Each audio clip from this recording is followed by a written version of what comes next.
Down and Out in Paris and London by George Orwell. Chapter 12. By far my best at the hotel was when I went to help the waiter on the fourth floor. We worked in a small pantry which communicated with the cafeteria by service lifts. It was delightfully cool after the cellars, and the work was chiefly polishing silver and glasses, which is a humane job.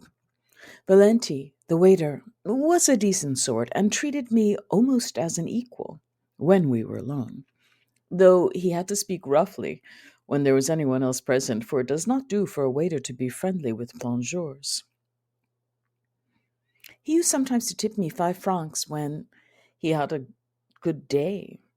He was a comely youth, aged 24 but looking 18, and like most waiters, he carried himself well and knew how to wear his clothes. With his black tailcoat and white tie, fresh face, and sleek brown hair, he looked just like an Eton boy.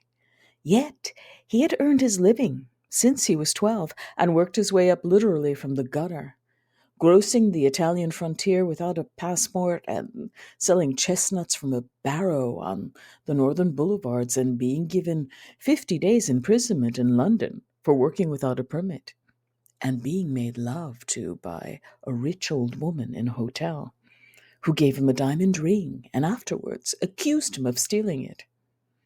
These were among his experiences. I used to enjoy talking to him at slack times when we sat smoking down the lift shaft. My bad day was when I washed up for the dining room.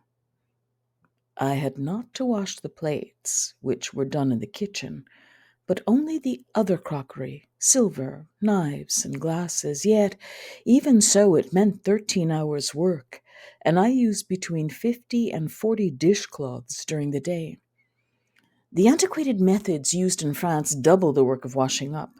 Plate racks are unheard of, and there are no soap flakes, only the treacly soft soap which refuses to lather in the hard Paris water. I worked in a dirty, crowded little den, a pantry and scullery combined, which gave straight on the dining room. Besides washing up, I had to fetch the waiters food and serve them at table. Most of them were intolerably insolent, and I had to use my fists more than once to get common civility. The person who normally washed up was a woman, and they made her life a misery. It was amusing to look around the filthy little scullery and think that only a double door was between us and the dining room. There sat the customers in all their splendor, spotless tablecloths, bowls of flowers, mirrors, and gilt cornices, and painted cherubim. And here, just a few feet away, we in our disgusting filth, for it really was disgusting filth. There was no time to sweep the floor till evening, and we slithered around in a compound of soapy water, lettuce leaves, torn paper, and trampled food. A dozen waiters with their coats off, showing their sweaty armpits, sat at the table mixing salads and sticking their thumbs into the cream pots. The room had a dirty, mixed smell of food and sweat. Everywhere in the cupboards, behind the piles of crockery, were squalid stores of food that the waiters had stolen. There were only 2 sinks and no washing basin, and it was nothing unusual for a waiter to wash his face in the water in which clean crockery was rinsing. But the customers saw nothing of this. There was a coconut mat and a mirror outside the dining room door, and the waiters used to preen themselves up and go in, looking the picture of cleanliness. It was an instructive sight to see a waiter going into a hotel dining room.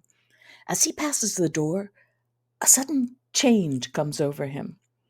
The set of his shoulders alters. All the dirt and hurry and irritation have dropped off in an instant.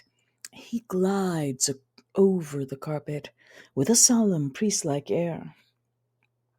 I remember our assistant, maitre d'hotel, a fiery Italian, pausing at the dining room door to address an apprentice who had broken a bottle of wine. Shaking his fist above his head, he yelled. Luckily, the door was more or less soundproof. "Tu me fais! Do you call yourself a waiter? You young bastard, you! A waiter! You are not fit to scrub floors in the brothel your mother came from. Macro! Words failing him, he turned to the door, and as he opened it, he delivered a final insult in the same manner as Squire Western and Tom Jones. Then he entered the dining room and sailed across it, dish in hand, graceful as a swan. 10 seconds later, he was bowing reverently to a customer, and you could not help thinking, as you saw him bow and smile with that benign smile of the trained waiter, that the customer was put to shame by having such an aristocrat serve him. This washing up was a thoroughly odious job. Not hard, but boring and silly beyond words. It is dreadful to think that some people spend their whole decades at such occupations. The woman whom I replaced was quite 60 years old, and she stood at the sink 13 hours a day, 6 days a week, the year round. She was, in addition, horribly bullied by the waiters. She gave out that she had once been an actress, actually, I imagine, a prostitute. Most prostitutes end as charwomen. It was strange to see that, in spite of her age and her life, she still wore a bright blonde wig and darkened her eyes and painted her face like a girl of 20. So, apparently, even a 78-hour a week can leave one with some vitality.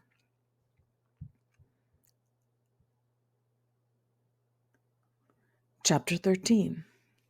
On my third day at the hotel, the chef du personnel, who had generally spoken to me in quite a pleasant tone, called me up and said sharply, "Here, you, shave that mustache off at once.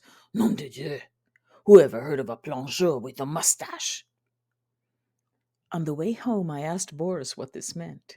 He shrugged his shoulders. "You must do what he says, mon ami. No one in the hotel wears a mustache except the cooks.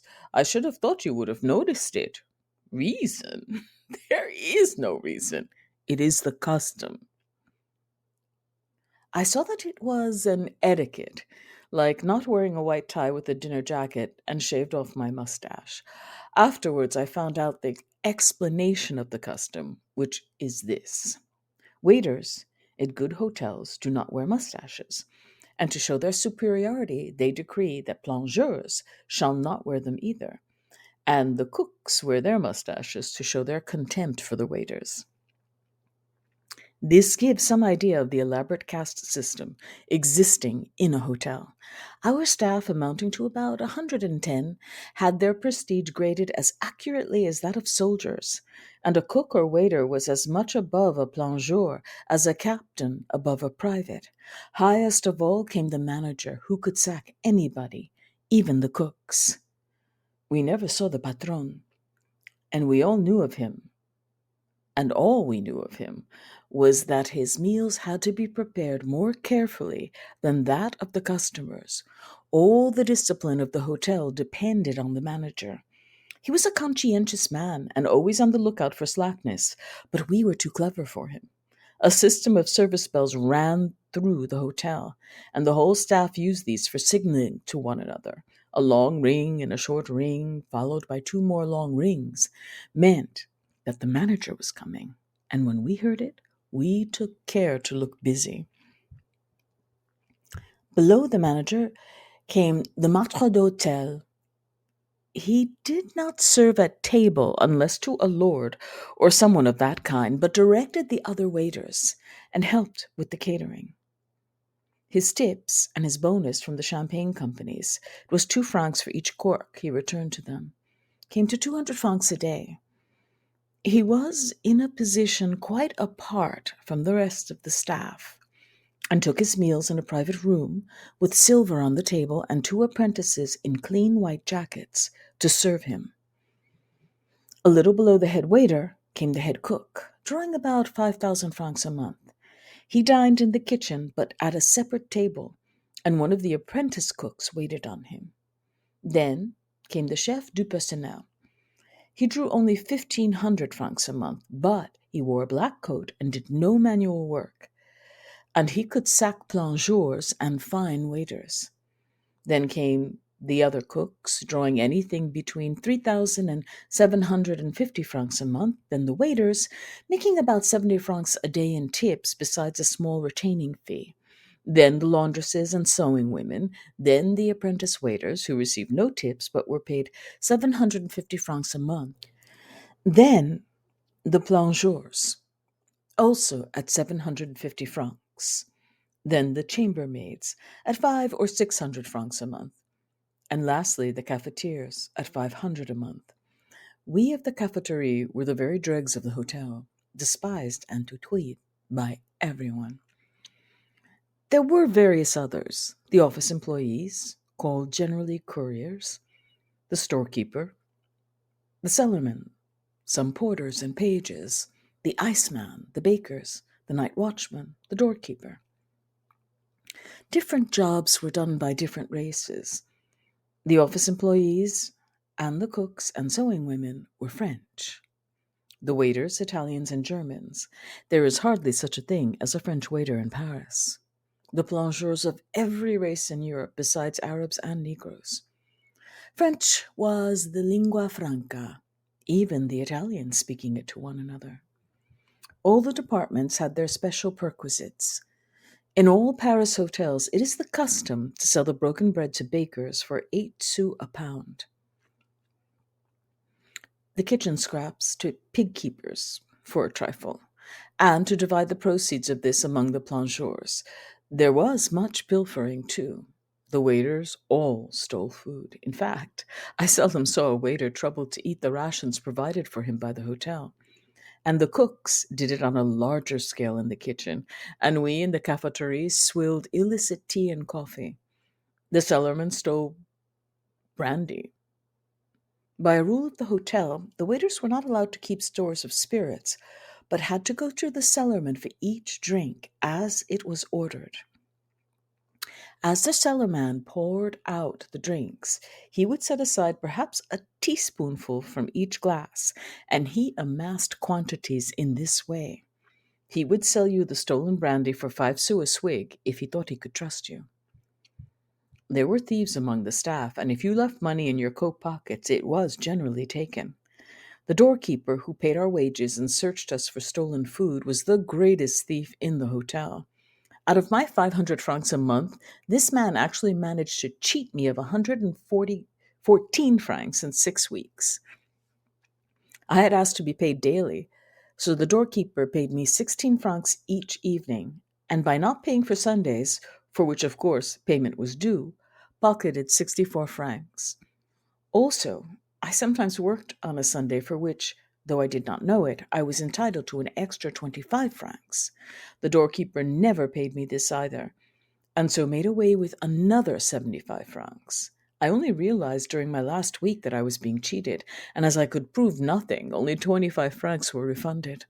The doorkeeper played similar tricks on any employee who was fool enough to be taken in. He called himself a Greek, but in reality, he was an Armenian. After knowing him, I saw the force of the proverb, trust a snake before a Jew, and a Jew before a Greek, but don't trust an Armenian. There were queer characters among the waiters. One was a gentleman, a youth who had been educated at a university and had had a well-paid job in a business office. He had caught a venereal disease, lost his job, drifted, and now considered himself lucky to be a waiter. Many of the waiters had slipped into France without passports, and one or two of them were spies. It is a common profession for a spy to adopt. One day there was a fearful row in the waiters' dining room between Morandi, a dangerous-looking man with eyes set too far apart, and another Italian. It appeared that Morandi had taken the other man's mistress. The other man, a weakling and obviously frightened of Morandi, was threatening vaguely. Morandi jeered at him. "Well, what are you going to do about it? I've slept with your girl, slept with her 3 times. It was fine. What can you do, eh?" "I can denounce you to the secret police. You are an Italian spy." Morandi did not deny it. He simply produced a razor from his tail pocket and made 2 swift strokes in the air, as though slashing a man's cheeks open. whereat the other waiter took it back. The queerest type I ever saw in the hotel was an extra. He'd been engaged at 25 francs for the day to replace the Magar, who was ill. He was a Serbian, a thick set, nimble fellow of about 25, speaking 6 languages, including English. He seemed to know all about hotel work, and up till midday he worked like a slave. Then, as soon as it struck 12, he turned sulky, shirked his work, stole wine, and finally crowned all by loafing about openly with a pipe in his mouth. Smoking, of course, was forbidden under severe penalties. The manager himself heard of it and came down to interview the Serbian, fuming with rage. "What the devil do you mean by smoking here?" he cried. "What the devil do you mean by having a face like that?" answered the Serbian, calmly. I cannot convey the blasphemy of such a remark. The head cook, if a plongeur had spoken to him like that, would have thrown a saucepan of hot soup in his face. The manager said instantly, "You're sacked!" And at 2 o'clock, the Serbian was given his 25 francs and duly sacked. Before he went out, Boris asked him in Russian what game he was playing. He said the Serbian answered, "Look here, mon vieux. They've got to pay me a day's wages if I work up to midday, haven't they?" "That's the law. And where's the sense of working after I get my wages? So, I'll tell you what I do. I go to a hotel, get a job as an extra, and up to midday I work hard. Then, the moment it struck 12, I start raising such hell they've no choice but to sack me. Neat, eh? Most days I'm sacked by 12:30. Today it was 2 o'clock, but I don't care. I've saved 4 hours' work. The only trouble is one can't do it at the same hotel twice." It appeared that he had played this game at half the hotels and restaurants in Paris. It is probably quite an easy game to play during the summer, though the hotels protect themselves against it as well as they can by means of a blacklist.